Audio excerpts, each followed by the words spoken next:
want to talk about basically four things: the right-wing attack, the Democrats' role, why trans people are in the crosshairs, and the fight back. So first, the right-wing attack. Uh, a coordinated attack against the rights and cultural acceptance won by trans people is underway nationwide. Trump has made transphobic hysteria a centerpiece of his political project. Among the 26 executive actions he signed on his first day back in office was an order aimed at eliminating the idea of a gender identity separate from sex in the federal government. Gender will be changed to sex on all government forms, and funding for anything pertaining to gender ideology, quote unquote, will be cut. Three subsequent executive orders encourage the U.S. military to disqualify, quote, individuals with gender dysphoria, end quote, direct the Department of Health to defund chemical and surgical mutilation of children, end quote, and compel athletic and educational institutions to, quote, keep men out of women's sports, end quote. Uh, Trump's language is deliberately brutish. His aim is to vilify and intimidate an already stigmatized community. The implication is that transgender women pose a threat to the rest of the female population.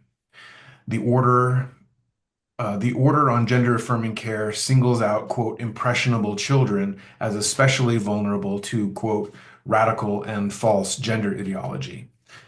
Fear-mongering around the safety of women and children is a long-standing tactic of the right.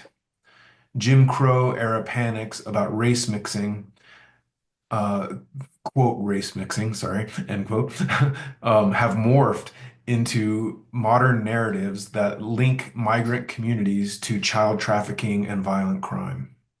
Trump's anti-trans crusade fits squarely into this playbook, reinforcing and reinforced by simultaneous racist uproars around border control and law enforcement. To demonstrate the scale of the legislative assault, in 2015, 21 bills targeting trans rights were brought before U.S. state legislatures, mostly restricting trans women's access to public bathrooms. In 2024, some 674 anti-trans bills were considered in 43 states, targeting inclusive schooling, workplace rights, and gender-affirming medical care.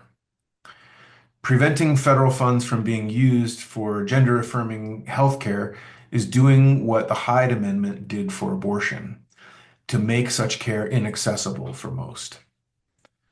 Another similarity to the right wing's undermining of reproductive rights is its aggressive use of privately funded litigation to erode LGBTQ plus advances. The attack on trans youth is part of a reactionary parents' rights movement it opposes COVID health measures, teachers' unions, queer literature, and schools teaching about slavery and evolution. And so the current wave of reaction is not directed and so the current wave of reaction is not directed against trans and queer people alone. It includes the overturning of Roe v. Wade, the racist attack on, quote, critical race theory, the demonization of immigrants, and the tough on crime backlash against the George Floyd rebellion. The people who hate queer people, mock trans kids, and call drag queens groomers are generally the same ones who want border walls and more police gunning down Black people in the streets. We need to understand these connections and grasp them at the root. The right wing weaves together all manner of regressive ideas in pursuit of their multi-pronged assault on social progress, what Trump likes to call the woke agenda. Trump has repeatedly promised to dismantle the Department of Education, which he says is infiltrated by radical zealots and Marxists. I wish.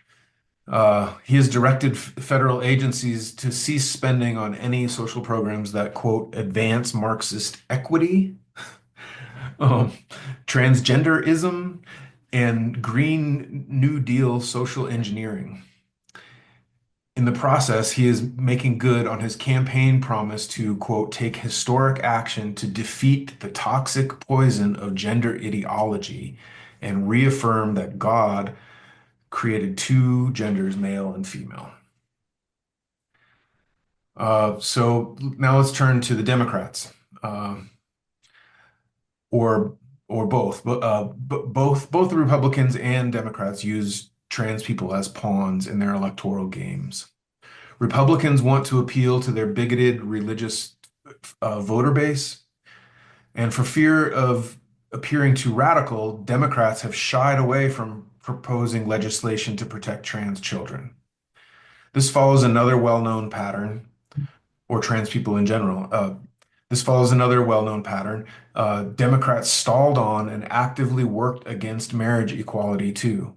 It wasn't until the bans on same-sex marriage were finally struck down that they unfurled the rainbow flag. Uh, Rights granted by fickle so-called allies can be snatched right back.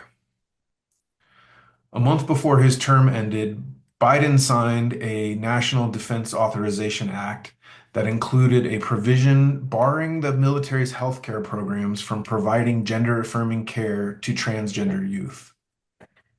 Many House and Senate Democrats voted for the Transphobic Act, and the Democrat-controlled Senate even refused to allow a vote on removing the discriminatory provision.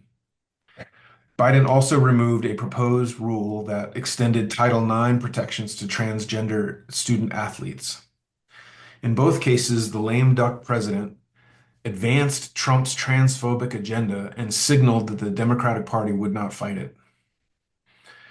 Just before the presidential election, Kamala Harris was asked whether she believed that trans people should have access to gender-affirming care. Rather than a full-throated yes, she said only that she would, quote, follow the law. And as Attorney General of California, Harris represented the Department of Corrections in its attempt to block gender-affirming surgery for a transgender woman held in a men's prison. And finally, in November, the Republican Speaker of the House, Mike Johnson, introduced a rule for Congress that banned trans people from using bathrooms consistent with their gender identity. The first openly transgender member of Congress, Democratic Representative Sarah McBride of Delaware, said she would comply with the rule and any other discriminatory rules that might follow. She showed that even transgender Democrats cannot be counted on to fight for trans rights. So why are trans people in the crosshairs? The right's justifications for their assault on trans rights ring as hollow as their branding of themselves as pro-life. Transgender people pose no threat to society. Gender-affirming medical care saves lives. Trans people are vastly more likely to be victims of perpetrators of assault. Trans people are vastly more likely to be victims than perpetrators of assault. And the mental health of trans people vastly improves if they are allowed to live their authentic lives. The real reason for the assault is bigotry. But bigotry doesn't come out of nowhere. It emerges from systemic arrangements of power and serves a definite purpose. Capitalism breeds bigotry and depends on it to function. It's a useful tool for dividing the working class into sections that are more and less vulnerable to exploitation. Some sections of labor are used as scapegoats for problems caused by capital and their system. Anti-LGBTQ plus bigotry in particular is useful for disciplining workers to conform to the suffocating cages of cisnormativity and heterosexuality. Capitalism has come to depend on gendered boundaries as a way of reproducing the laborer. The boss's profits are earned in part from the unpaid labor of social reproduction, childcare, housework, elderly care, and maintaining the social infrastructure necessary for the reproduction and replenishment of the workforce. This work, predominantly performed by women, is essential for maintaining the workforce and reproducing the capitalist system. Transgender people do pose a threat to the capitalist social order, however. Their very existence demonstrates the social construction of gender and the fiction of gender essentialism. Trans people undermine the real, quote, gender ideology, religious and faux scientific ideas that coagulated around the ruling class need for unpaid feminized labor. Additionally, transphobic ideas and policies often result in family rejection and push trans people into what Marx called the reserve army of labor, the and the underemployed. Trans people are disproportionately burdened with job precarity, poverty, and homelessness, in addition to violence. As refugees from the cis heteronormative nuclear family, trans people are materially interested in fighting for care that goes beyond kinship networks. This threatens the hegemony of the family by establishing rights to care that could embolden the rest of the working class. Ending the threat posed by family rejection, in other words, ending transphobia, would remove a critical method for hyper exploiting a section of the class. So now about the fight back.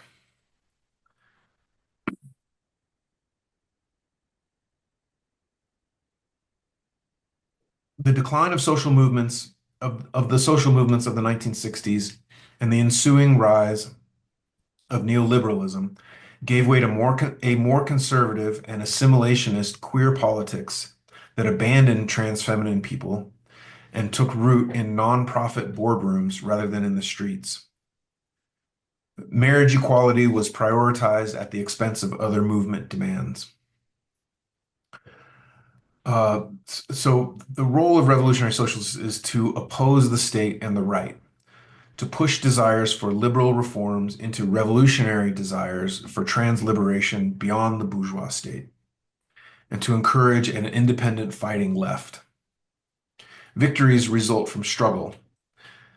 As Frederick Douglass said, power concedes nothing without a demand. The ruling class only offers concessions when they assess the relationship of social forces and determine they have no other choice. In 2020, nationwide demonstrations were held for Black trans lives, surprising many with the turnout of thousands of protesters. Shortly afterward, the conservative Supreme Court made its ruling in Bostock v. Clayton County, determining that employment discrimination against trans people was illegal. This is the sort of political activity that will lead to real change, a massive protest movement independent of both capitalist parties that can fight for and win demands regardless of the administration. Trans people are a tiny minority, but have natural allies in all who must sell their labor power to survive. Instead of tying trans liberation struggle to the more liberal bosses party, it should be built through solidarity with workers and other oppressed groups. Likewise, solidarity with trans people must be cultivated. If the entire working class understands the struggle for trans liberation as their business, it stands a fighting chance. We can fight back and win with emancipatory, anti-assimilationist gender politics and a strategy of organizing united fronts around demands that materially improve trans lives. More resources, more freedom, more inclusion. Though LGBTQ plus rights must be actively fought for and urgently defended, in the long run, we can't vote or reform away gender and sexual oppression. It runs too deep. Trans liberation is not possible under capitalism. The diverse and beautiful varieties of gender expression and sexuality that make people whole will only flower to their fullest under socialism. To achieve this, we must build a militant mass movement of the exploited and oppressed with the ultimate goal of seizing political and economic power from the capitalist class. The alternative is grim. Socialism or barbarism. It's not just a catchy slogan, it's a reality close at hand. Thank you, comrades.